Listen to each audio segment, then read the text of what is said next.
देखिए आज हम प्राथमिक चिकित्सा का चैप्टर कर रहे हैं। मोस्ट इम्पोर्टेंट है CUT बस ड्राइवर और कनेक्टर के लिए मोस्ट इम्पोर्टेंट चैप्टर में से एक माना जाता है। ये 10 नंबर का क्वेश्चन हैं जो इसमें से अलग से आते हैं। ठीक है, देरी ना करते हुए हम फटाफट रिवीजन करते हैं। पहला क्वेश्चन की ओर देखते हैं। मोस्ट इम्पोर्टेंट क्वेश्चन है प्राथमिक चिकित्सा ABC क्या है।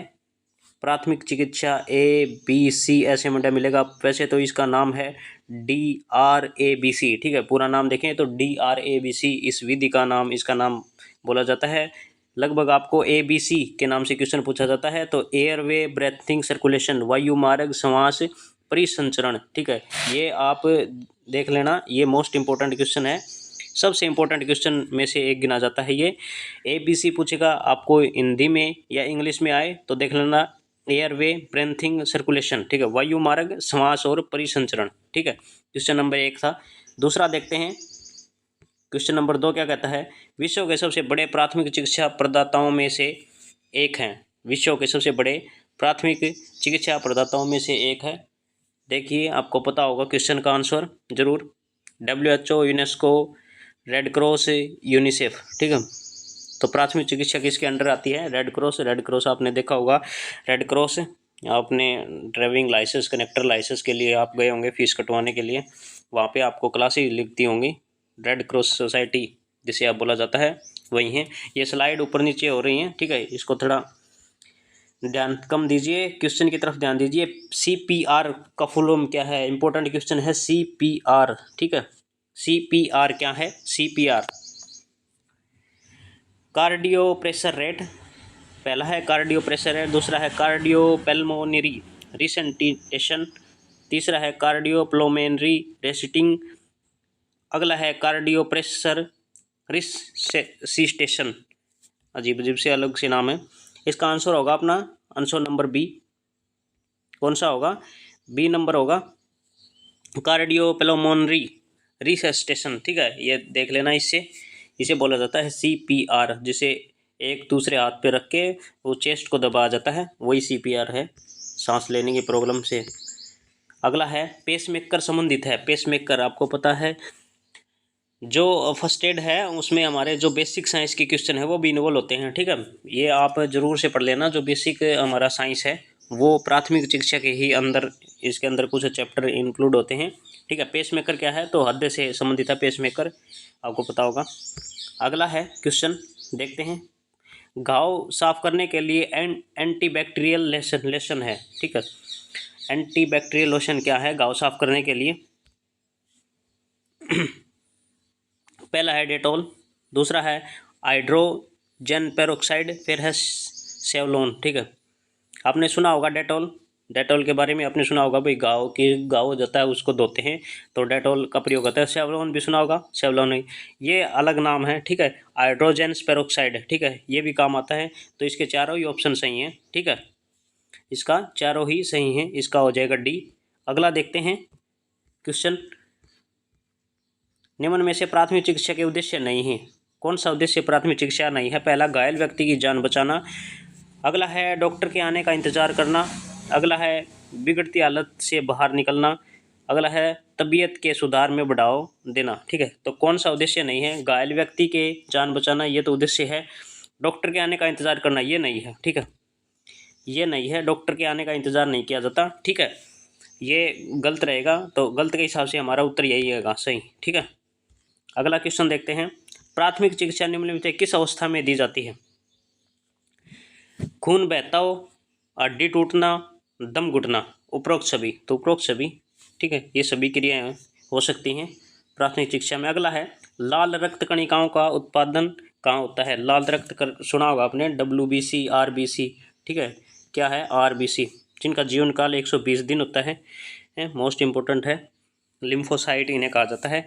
तो इनका कहाँ होता है? ये अस्थि मज्जा में होती है। इंपॉर्टेंट है, साइंस के क्वेश्चन इन्वॉल्व होंगे, ये आपको जरूर ध्यान रखना है, मोस्ट इम्पोर्टेंट है। अगला देखते हैं हम स्लाइड। मानव शरीर की सबसे बड़ी हड्डी फीमर। ये तो आपको पता चल गया कि मानव शरीर की जो सबसे बड़ी हड्डी है वो फीमर है, को खालिस्तान के रूप में जाना जाता है। वो कहाँ की हड्डी कह रहा है? असली है, जांग की हड्डी है, कलाई की हड्डियाँ हैं, कंधे की हड्डियाँ हैं। ठीक है, तो वो कौन सी है? जांग की हड्डी है सबसे बड़ी फीमर है, और जो स्टेफीज होती है वो कौन सी है, कान, मध्य कान की हड्डी जो सबसे छोटी होती है वही है। अगला क्वेश्चन हमारा, कोशिकाओं में नियंत्रण रूप से ऑक्सीजन की आपूर्ति करना। कोशिकाओं में श्वसन तंत्र के कार्य हैं, ये श्वसन तंत्र के कौन से हैं, शरीर की कोशिकाओं में निरंतर रूप से ऑक्सीजन की आपूर्ति करना, CO2 एवं अन्य पदार्थों को शरीर से बाहर निकालना, ये भी तो ठीक है। उपरोक्त में से कोई नहीं, उपरोक्त सभी, ठीक है, ये उपरोक्त सभी दोनों हो जाएगा। वैसे ये क्वेश्चन लगाने की जरूरत नहीं थी यहाँ पे, ठीक है, आप ये दे सकता था कि A B दोनों या फिर कोई नहीं, ठीक है, तो इसका उत्तर हो जाएगा दोनों हो जाएंगे इसके सही। अगला है, किस रक्त समूह में एंटीबॉडीज नहीं होती, एंटीबॉडीज, ठीक है, ये आपको रक्त समूह है परिसंचरण पढ़ा होगा, उसके अंदर है रक्त ए का हो गया बी का हो गया ए, ठीक है, ओ के हो गए सभी, ठीक है, तो ए बी का कोई एंटीबॉडीज नहीं है, इसका आंसर ए बी हो जाएगा, ठीक है, ए बी किसी को दे नहीं सकता, मन सभी से रक्त ले सकता है, ये आप इस बात को ध्यान रखिए। श्वेत रक्त कणिकाओं को भी जाना जाता है, को भी कहा जाता है, को भी जाना जाता है, श्वेत रक्त कणिका WBC, क्या है WBC, ठीक है, इसका 3 से 5 दिन का जीवन काल होता है, ठीक है, इसे कहा जाता है ल्यूकोसाइट, ठीक है, पहले जो RBC होती है इनको इन्फोसाइट, WBC को कहा जाता है ल्यूकोसाइट, और जो प्लेटलेट्स होते हैं थर्मोसाइट, ठीक है, ये तीनों याद रखिए, मोस्ट इंपॉर्टेंट है। अगला पार्ट है हमारा अगला क्वेश्चन, स्लाइड देखिए अगली, उस संरचना का नाम बताइए जो कंकाल प्रणाली का हिस्सा है लेकिन हड्डियों का नहीं है। कंकाल प्रणाली का हिस्सा कौन है भाई, नाखून है, दांत है, त्वचा है, बाल है, बाल हिस्सा नहीं होगा, ठीक है, हड्डियों का हिस्सा नहीं होगा, कंकाल प्रणाली का तो हिस्सा है, यानी शरीर का तो हिस्सा है, हमारे टोटल शरीर का तो हिस्सा है लेकिन हड्डियों का हिस्सा नहीं है, तो इसका आंसर हो जाएगा बाल, ठीक है।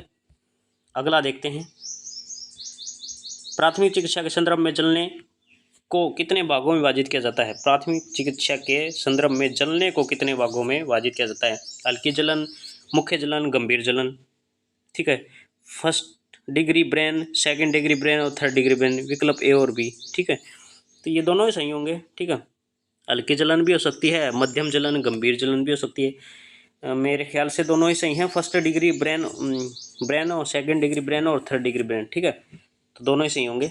अगला है क्वेश्चन, खून बह रहे रोगी को क्या प्राथमिकता सहायता दी जाती है, देखिए ये DR जो ऑफिशियल चैनल है उन्हीं से क्वेश्चन लिया गया है, ठीक है, आपकी ये स्लाइड है, सभी स्क्रीनशॉट हैं, किसी भी तरह की कोई वो नहीं है, मैं आपको पहले ही श्योर कर देता हूँ, क्योंकि हमारा मकसद सिर्फ ये क्वेश्चनों को इकट्ठा करके पढ़ने का है, ठीक है, और क्या कह रहा है, खून बह रहे रोगी को क्या प्राथमिकता देनी चाहिए, उसका खून रोकना चाहिए, उसको पट्टी करनी चाहिए, डॉक्टर के पास लेकर जाना चाहिए, उसके दवाई लगानी चाहिए, ठीक है, क्या काम है, उसका खून रोकना चाहिए, मोस्ट इंपॉर्टेंट तो बात यही है, यदि खून बह रहा तो सबसे पहले क्या करना चाहिए, पट्टी, क्या पता कितनी करनी होगी क्या ना करने होगा, ठीक है, डॉक्टर के पास हम बाद में ले जा सकते हैं उसका खून रोकने के बाद, ठीक है, तो ए सही होगा। अगला क्वेश्चन देखते हैं, प्राथमिक सहायता कब दी जाती है, तो दुर्घटना होने पर, दुर्घटना घटने के तुरंत बाद, अस्पताल में, जब भी ठीक लगे, ये तो हो नहीं सकता कि आपको जब ठीक लगे दे सकते हैं, अस्पताल में प्राथमिक सहायता आप नहीं दे सकते, घटना घटने के तुरंत बाद आप नहीं दे, घटना नहीं घट सकते, दुर्घटना किसी प्रकार का कोई भी छोटा मोटा एक्सीडेंट हो जाता है, उस घटना किसी भी तरह की हो सकती है, ठीक है, तो आंसर एक सही होगा। अगला देखते हैं, प्राथमिक सहायता देने के बाद तुरंत क्या करना चाहिए, रोगी को अपने हाल पर छोड़ देना चाहिए, डॉक्टर के पास पहुंचाना चाहिए, रोगी के परिवार वालों को बताना चाहिए, पुलिस को सूचना देनी चाहिए। सबसे पहले आपका काम क्या होगा, प्राथमिक शिक्षा दी, उसके बाद आप डॉक्टर के पास पहुंचाना चाहिए रोगी को, ठीक है, बी ऑप्शन सही रहेगा। अगला देखते हैं, बहुत तेज चल रही गाड़ी कर देती है, इसका तो आंसर भी हमने लगाया हुआ है, क्या ये आंसर सही रहेगा, देखिए बहुत तेज चल रही गाड़ी समय की बचत कर सकती है, बताइए, समय की बचत करती है, हादसा है, मंजिल के नज़दीक, यात्रा को सुहावना, तो फास्ट चल रही गाड़ी सिर्फ हादसा ही करेगी, ठीक है।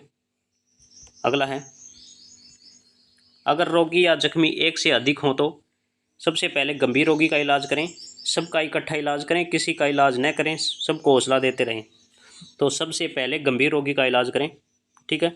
अगला क्वेश्चन देखते हैं, आग लगे हुए व्यक्ति के लिए सबसे पहले क्या करना चाहिए? डॉक्टर को बुलाना चाहिए, उसकी आग बुझानी चाहिए, पट्टी करनी चाहिए, दवाई लगानी चाहिए। जल्दी जल्दी देखिए हमारी स्लाइड। डॉक्टर को बुलाना चाहिए, उसकी आग बुझानी चाहिए, पट्टी करनी चाहिए। तो सबसे पहले डॉक्टर को बुलाना चाहिए, उसकी आग बुझानी चाहिए, पट्टी करनी चाहिए, दवाइयाँ लगानी चाहिए। सही उत्तर कौन सा रहेगा? सही उत्तर बी नंबर रहेगा। ठीक है, उसकी आग बुझानी चाहिए।